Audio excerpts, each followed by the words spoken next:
Hi all welcome.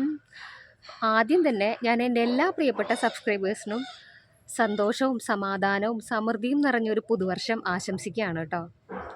കഴിഞ്ഞൊരു 6 മാസക്കാലത്തോളം എൻ്റെ സന്തോഷത്തിലും സങ്കടത്തിലും നിങ്ങൾ എന്നോടൊപ്പം യാത്ര ചെയ്യുന്നുണ്ടായിരുന്നു അല്ലേ. അപ്പോൾ നിങ്ങൾ എനിക്ക് തരുന്ന സപ്പോർട്ട് എന്ന് പറയുന്നത് അത് വിലമതിക്കാനാവാത്തതാണ് കേട്ടോ. ഒരു മനുഷ്യൻ്റെ ജീവിതത്തിലെ ഏറ്റവും ഇമ്പോർട്ടൻ്റ് ആയ കാര്യമെന്ന് പറയുന്നത് ഞാൻ വിശ്വസിക്കുന്നത് അവരുടെ സമയമാണ്.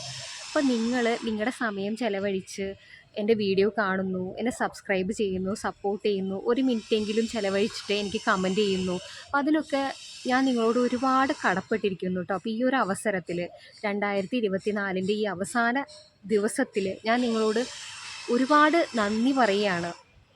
തുടർന്നും നിങ്ങളുടെ സപ്പോർട്ട് ഞാൻ പ്രതീക്ഷിക്കുന്നു കേട്ടോ. അപ്പോൾ എൻ്റെ 2024 താരതമ്യേന ഒരു മെച്ചപ്പെട്ട വർഷമായിരുന്നു കഴിഞ്ഞ കുറേ വർഷങ്ങളെ അപേക്ഷിച്ച്.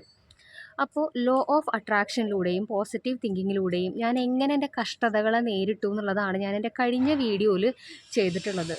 അപ്പോൾ തീർച്ചയായിട്ടും ജീവിതത്തിൽ ബുദ്ധിമുട്ട് അനുഭവിക്കുന്ന ആൾക്കാരുണ്ടെന്നുണ്ടെങ്കിൽ ആ വീഡിയോ ഒന്ന് പോയി കാണുക കേട്ടോ. അപ്പോൾ എൻ്റെ ലൈഫിനെ കുറിച്ചും ഞാൻ എങ്ങനെ എൻ്റെ പ്രശ്നങ്ങളെ നേരിട്ടു എന്നുള്ളതിനെക്കുറിച്ചും നിങ്ങൾക്ക് ഒരു ഐഡിയ കിട്ടും.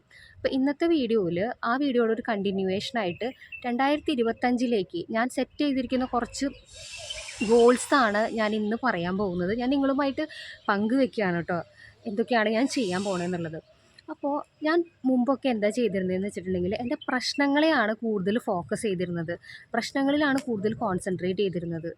അപ്പോൾ നമ്മൾ പ്രശ്നങ്ങളെയാണ് അട്രാക്റ്റ് ചെയ്യുന്നത്. അപ്പോൾ നമുക്ക് വിഷമങ്ങളും സങ്കടങ്ങളും മാത്രമേ നമ്മുടെ ലൈഫിലേക്ക് വരുള്ളൂ. അപ്പോൾ അത്തരം ചിന്തകളെ നമ്മൾ മാറ്റുക, പോസിറ്റീവായിട്ട് ചിന്തിക്കുക, പോസിറ്റീവായിട്ടുള്ള അഫർമേഷൻസ് പറയുക.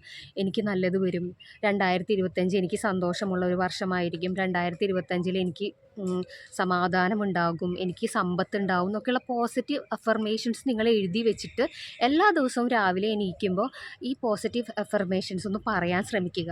അതുപോലെ തന്നെ മെഡിറ്റേറ്റ് ചെയ്യുക. ഇപ്പോഴത്തെ കാലത്ത് എന്ന് പറഞ്ഞിട്ടുണ്ടെങ്കിൽ മനുഷ്യന്മാർക്ക് മെൻ്റൽ ഹെൽത്ത് വളരെ കുറവാണ്, സമാധാനം ഇല്ല. നമ്മളെപ്പോഴും ടെൻഷൻ അടിച്ച് നമ്മൾ ഒന്നിൻ്റെ പുറകെ ഒന്നായിട്ട് നമ്മൾ ഓടിക്കൊണ്ടിരിക്കുകയാണ്. നമ്മളൊരു മിനിറ്റ് പോലും സമാധാനമായിട്ടിരുന്ന് നമ്മുടെ ഹെൽത്തിനെ അല്ലെങ്കിൽ നമ്മുടെ മൈൻഡിനെ നമ്മളൊന്ന് കെയർ ചെയ്യാൻ ശ്രമിക്കുന്നില്ല. അപ്പോൾ അതിനൊരു 5-10 മിനിറ്റ് നമ്മുടെ മൈൻഡിന് വേണ്ടിയിട്ട് മെഡിറ്റേഷൻ ചെയ്യുക എന്നുള്ളതാണ് കേട്ടോ. പിന്നെ ഞാൻ ചെയ്യാൻ പോകുന്ന രണ്ടാമത്തെ കാര്യമെന്ന് പറയുന്നത്, ഞാൻ സെൽഫ് കെയർ തീരെ ചെയ്യാത്ത ഒരാളാണ് കേട്ടോ. ഇപ്പോൾ ബഹ്റിനിൽ വന്നതിന് ശേഷം ഞാൻ ഈ 6 മാസത്തിനിടയ്ക്ക് ഞാൻ ഒരിക്കൽ പോലും എൻ്റെ ഹെയർ കെയർ ചെയ്യുകയോ അല്ലെങ്കിൽ എൻ്റെ ഫേസിൽ എന്തെങ്കിലും ഒരു പാക്ക് ഇടുകയോ ഒന്നും ഞാൻ ചെയ്തിട്ടില്ല. അപ്പോൾ എനിക്ക് ഇനി വരുന്ന വർഷത്തിൽ എനിക്ക് അതൊക്കെ ഒന്ന് ചെയ്യണമെന്നുണ്ട്. ഞാൻ ഈ യൂട്യൂബിൻ്റെ പിന്നാലെയായിരുന്നു. യൂട്യൂബ് എങ്ങനെയെങ്കിലും സക്സസ് ആക്കി എടുക്കണം എന്നുള്ളതിൽ ഞാൻ എല്ലാ ദിവസവും വീഡിയോ ഇട്ടുകൊണ്ടിരുന്നു കേട്ടോ. അപ്പോൾ അതിനുള്ളൊരു ഏകദേശം എല്ലാ ദിവസവും വീഡിയോ ഇട്ടിട്ടുണ്ടായിരുന്നു. അതിനൊരു മെച്ചം ഞാനിപ്പോൾ കാണാനുണ്ട്. ഞാനൊരു സെലിബ്രിറ്റി ഒന്നല്ല. അപ്പോൾ എനിക്ക് കിട്ടിയിട്ടുള്ള ഈ ഒരു 1500 സബ്സ്ക്രൈബേഴ്സ് എന്ന് പറയുന്നത് എന്നെ സംബന്ധിച്ച് അതൊരു വലിയൊരു നേട്ടമാണ്. അപ്പോൾ ഇനിയും എനിക്ക് കുറേയേറെ മുന്നോട്ട് പോകാറുണ്ട് യൂട്യൂബിൽ സക്സസ് ആവണമെന്നുണ്ടെങ്കിൽ. എങ്കിൽ പോലും ഇവിടം വരെ എത്തിയല്ലോ. ഞാൻ അതിന് ദൈവത്തോട് ഞാൻ നന്ദി പറയാണ്. അപ്പോൾ നിങ്ങളായാലും നമുക്ക് കിട്ടുന്ന കുഞ്ഞു കുഞ്ഞു കാര്യങ്ങളിൽ ഗ്രാറ്റിറ്റ്യൂഡ് ഉള്ളവരാവണം. നമ്മളെപ്പോഴും നന്ദി പറയണം കേട്ടോ. അപ്പം പണ്ടൊന്നും ഞാൻ നന്ദിയൊന്നും പറയാറില്ല. പക്ഷേ ഇപ്പോൾ ഞാനൊരു ഹോട്ടലിൽ പോയി ഭക്ഷണം കഴിച്ചിട്ടുണ്ടെങ്കിൽ എൻ്റെ വയറ് നിറഞ്ഞിട്ടുണ്ടെങ്കിൽ ആ നല്ല ഭക്ഷണം കഴിക്കാൻ പറ്റിയതിന് ഞാൻ ദൈവത്തോട് നന്ദി പറയും. അതുപോലെ തന്നെ ഓരോ കാര്യങ്ങൾ ലൈഫിൽ സംഭവിക്കുമ്പോഴും ഞാൻ എപ്പോഴും ഗ്രാറ്റിറ്റ്യൂഡ് ദൈവത്തോട് പറയും. അതൊരു പ്രാക്ടീസ് ആക്കി കഴിഞ്ഞിട്ടുണ്ടെങ്കിൽ ഉണ്ടല്ലോ നമുക്ക് നല്ലൊരു സമാധാനമായിരിക്കും. അതൊരു പ്രാർത്ഥനയാണ്. അപ്പോൾ നിങ്ങളും അതുപോലെ തന്നെ ഗ്രാറ്റിറ്റ്യൂഡൊക്കെ പ്രാക്ടീസ് ചെയ്തോളൂ കേട്ടോ. ദൈവം നമുക്ക് തന്നിട്ടുള്ള ഈ ഒരു അമൂല്യമായ ജീവിതത്തിന്, ഇന്നത്തെ ദിവസം എണീറ്റതിന്, നമുക്ക് നടക്കാൻ പറ്റുന്നതിന്, നമുക്ക് ഭക്ഷണം കിട്ടുന്നതിന്, നല്ല ഡ്രസ്സ് കിട്ടുന്നതിന്, ഇതിനൊക്കെ നമ്മൾ ദൈവത്തോട് നന്ദി പറയുക. അപ്പോൾ നമ്മുടെ ഒരു ഇനിയുള്ള വർഷം നമുക്ക് കുറച്ചും കൂടിയൊക്കെ ഒരു നല്ല വർഷമാക്കിയിട്ട് മാറ്റാൻ പറ്റും കേട്ടോ. പിന്നെ അടുത്തൊരു കാര്യം എന്ന് പറയുന്നത്, എനിക്ക് മെഡിറ്റേഷനിൽ കുറച്ചും കൂടി ഒന്ന് ഫോക്കസ് ചെയ്യണമെന്നുണ്ട്. പിന്നെ അതുപോലെ തന്നെ യോഗ, എക്സസൈസ് ഇതൊക്കെ എനിക്ക് ഒന്നും കൂടി ഒന്ന് പ്രാക്ടീസ് ചെയ്യണമെന്നുണ്ട്. കാരണം യോഗയൊക്കെ ഞാൻ ചെറുപ്പത്തിൽ ചെയ്തിരുന്നതാണ്. ഞാനൊരു 6ാം ക്ലാസ്സിൽ പഠിക്കുമ്പോൾ തൊട്ട് നമ്മുടെ സ്കൂളിൽ, ഞാൻ പഠിച്ചിരുന്ന സ്കൂളിൽ യോഗ നമുക്ക് യോഗ ക്ലാസ് ഉണ്ടായിരുന്നു കേട്ടോ. അപ്പോൾ ചെറുപ്പം തൊട്ടേ തന്നെ ഞാൻ യോഗ പഠിച്ചിട്ടുള്ള ഒരാളാണ്. പക്ഷേ ഇടക്കാലത്ത് എനിക്ക് യോഗ നിന്ന് പോയിട്ടുണ്ടായിരുന്നു. അപ്പോൾ ഒരു 30+ ഒക്കെ ആകുമ്പോൾ നമ്മുടെ ഹെൽത്തിനെ കുറച്ചും കൂടിയൊക്കെ ഒന്ന് നോക്കണ്ടേ. അപ്പോൾ യോഗ ഒന്ന് പ്രാക്ടീസ് ചെയ്യണമെന്ന് ഞാൻ വിചാരിക്കുന്നുണ്ട് കേട്ടോ. പിന്നെ എനിക്ക് തീരെ ഇല്ലാത്തൊരു കാര്യമാണ് സേവിങ്സ് എന്ന് പറയുന്നത്. അപ്പോൾ സേവിങ്സ് ചെയ്ത് തുടങ്ങണം. അതിപ്പോൾ 1-2 രൂപയായാൽ പോലും അതൊരു കുടുക്കയിലിട്ട് സൂക്ഷിക്കുകയാണെങ്കിൽ കുറേ കാലം കഴിഞ്ഞിട്ടുണ്ടെങ്കിൽ നമുക്കതൊരു നല്ലൊരു സേവിങ്സ് ആവുമല്ലോ. അപ്പോൾ നിങ്ങൾ ഈ സേവിങ്സ് ഒക്കെ ഒന്ന് പ്രാക്ടീസ് ചെയ്യുക കേട്ടോ. ചെയ്യുന്നവരുണ്ടെങ്കിൽ ഓക്കെ, ഇനി ചെയ്യാത്തവരാണെങ്കിൽ തുടങ്ങുക കേട്ടോ. പിന്നെ എനിക്ക് അടുത്തൊരു കാര്യം പറയാനുള്ളതെന്ന് പറഞ്ഞാൽ നമ്മൾ സെൽഫായിട്ട് ഇൻവെസ്റ്റ് ചെയ്യുക. നമ്മുടെ സ്കിൽസ് ഒന്ന് ഡെവലപ്പ് ചെയ്യാൻ ശ്രമിക്കുക. അതായത് ഇപ്പോൾ സ്റ്റിച്ചിങ് അറിയുന്നവരുണ്ടാവും, പണ്ട് കാലത്ത് പഠിച്ചവരുണ്ടാവും, അല്ലെങ്കിൽ എംബ്രോയ്ഡറി അറിയുന്നവരുണ്ടാവും. അപ്പോൾ നിങ്ങൾക്കുള്ള സ്കിൽസിനെ നിങ്ങളൊന്ന് ഇമ്പ്രൂവ് ചെയ്യാൻ നോക്കുക.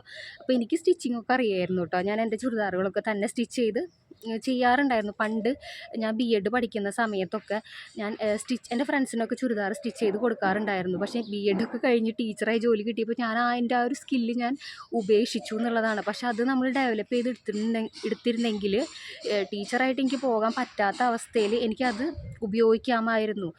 അപ്പോൾ നിങ്ങൾക്ക് അത്തരത്തിലുള്ള സ്കിൽസ് ഉണ്ടെന്നുണ്ടെങ്കിൽ അതൊക്കെ ഒന്ന് ഡെവലപ്പ് ചെയ്ത് എടുക്കുക കേട്ടോ. പിന്നെ ഞാൻ എപ്പോഴും ഒരു പേടിയുള്ള ആളായിരുന്നു കേട്ടോ. നോ പറയാനൊക്കെ എനിക്ക് ഭയങ്കര മടിയാണ്. പിന്നെ എനിക്ക് എപ്പോഴും പേടിയാണ് ആൾക്കാരെ ഫേസ് ചെയ്യാനും, ആൾക്കാരോട് ലൈക്ക് അവരെന്നോട് എന്ത് പറയുമോ, ഞാൻ അങ്ങനെ പറഞ്ഞാൽ ഞാൻ എന്ത് പറയുക, അവരെന്ത് വിചാരിക്കും എന്നൊക്കെ പറഞ്ഞിട്ട് എനിക്ക് എപ്പോഴും പേടിയായിരുന്നു. അപ്പോൾ ഞാൻ ആൾക്കാരോടൊക്കെയുള്ള കോണ്ടാക്റ്റൊക്കെ കുറച്ചു. അതായത് നമ്മളോട് ഫ്രണ്ട്ലി ആയിട്ട് ഇടപെടുന്ന ആൾക്കാരല്ല കേട്ടോ, അല്ലാതെ നമ്മളെ ടോർച്ചർ ചെയ്യുന്ന ആൾക്കാരോടൊക്കെ മറുത്ത് എന്തെങ്കിലും പറയാനായിട്ട് എനിക്ക് ഭയങ്കര പേടിയായിരുന്നു. ഞാൻ ആ സാഹചര്യങ്ങളിൽ നിന്നൊക്കെ ഒഴിഞ്ഞു മാറി പോവുകയാണ് ചെയ്യാറുള്ളത്.